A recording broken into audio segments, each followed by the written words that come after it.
Islamic ಕ್ಯಾಲೆಂಡರ್ನ 12ನೇ ತಿಂಗಳಲ್ಲಿ ಈದ್ ಉಲ್ ಅಜಹಾ ಹಬ್ಬವನ್ನು ಆಚರಣೆ.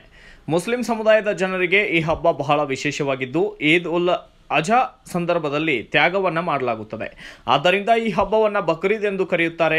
ಇಂದು ಬಕ್ರೀದ್ ಹಬ್ಬದ ಪ್ರಯುಕ್ತ ಸುನ್ನಿ ಜಾಮಿಯಾ ಮಸೀದಿಯ ಮುಂಭಾಗದಲ್ಲಿ ಸಾವಿರಾರು ಮುಸ್ಲಿಂ ಬಾಂಧವರು ಸೇರಿಕೊಂಡು ಮೆರವಣಿಗೆ ಮೂಲಕ ಹುಳಿಯಾರ ರಸ್ತೆ, ಪೇಟೆ ಬೀದಿ, BH ರಸ್ತೆ ಮಾರ್ಗವಾಗಿ ದೇವರ ಸ್ಮರಣೆ ಮಾಡಿಕೊಂಡು ಈದ್ಗಾ ಮೈದಾನಕ್ಕೆ ತೆರಳಿ ಸಾಮೂಹಿಕ ಪ್ರಾರ್ಥನೆಯನ್ನು ಸಲ್ಲಿಸಿದ್ದಾರೆ.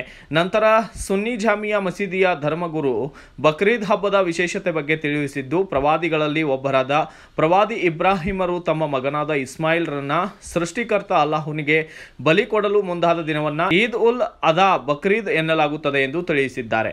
ಇದೇ ವೇಳೆ ನಾಡಿನ ಜನತೆಯ ಕಷ್ಟ ದೋಷಗಳನ್ನು ಹೋಗಲಾಡಿಸಲು ಅನಾರೋಗ್ಯ ಪೀಡಿತ ಜನತೆಗೆ ಶೀಘ್ರವಾಗಿ ಗುಣವಾಗಲಿ ಎಂಬುದಾಗಿ ಸಾಮೂಹಿಕವಾಗಿ ದೇವರಲ್ಲಿ ಪ್ರಾರ್ಥನೆಯನ್ನು ಸಲ್ಲಿಸಿದರು. ಈ ಸಂದರ್ಭದಲ್ಲಿ ಎಲ್ಲಾ ಮಸೀದಿಯ ಧರ್ಮಗುರುಗಳು ಉಪಸ್ಥಿತರಿದ್ದು, ನಂತರ ಒಬ್ಬರಿಗೊಬ್ಬರು ಬಕ್ರೀದ್ ಹಬ್ಬದ ಶುಭಾಶಯಗಳನ್ನು ಕೋರಿ ಪರಸ್ಪರ ಶುಭಾಶಯಗಳನ್ನು ಹಂಚಿಕೊಂಡಿದ್ದು ವಿಶೇಷವಾಗಿದೆ.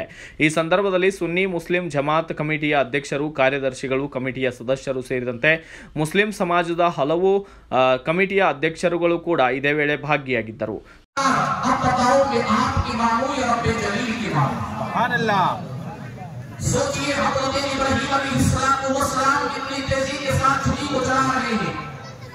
अब सवाल ये पैदा होता है, अल्लाह ने फरमाया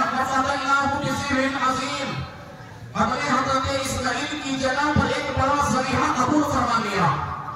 आपने उलमा की सवाली सुना होगा, आपने किताब पीली की होगी, कुतुबों को खंगाला होगा, लेकिन मुझे बताइए क्या हज़रत इस्माइल अलैहिस्सलाम की जगह एक कुत्ता या बकरी ले सकती है? आपके कायम मकाम हो सकती है? नबी का मकाम कहाँ और जानवर की हैसियत कहाँ? एक बकरी की जिंदगी कहाँ, नबी का मकाम कहाँ? क्या बकरी हज़रत इस्माइल अलैहिस्सलाम के कायम मकाम हो सकती थी? अल्लाह ने फिर क्यों फरमाया हमने उसके इवज़ में एक बड़ा ज़बीहा कबूल कर लिया? तारीख उठाइए और आप गर्दानी कर देखिए और हज़रत आदम अबुल बशर की जिंदगी में झांक कर देखिए कि अल्लाह तबारक व तआला ने हज़रत आदम अलैहिस्सलाम के दो बेटे जिनका नाम हाबिल और काबिल है, अल्लाह ने कुरान में फरमाया सूरह माइदा के अंदर वतलु अलैहिम नबअ इब्नी आदम बिल हक़ इज़ क़रबा क़ुरबानन फतुक़ब्बिला मिन अहदिहिमा व लम युतक़ब्बल मिन आखर, कि आप दोनों भाई एक लड़की के मामले में शादी को लेकर लड़ रहे थे।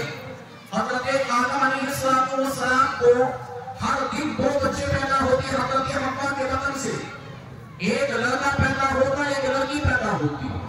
दूसरे हमल से एक लड़का पैदा होता है, एक लड़की पैदा होती।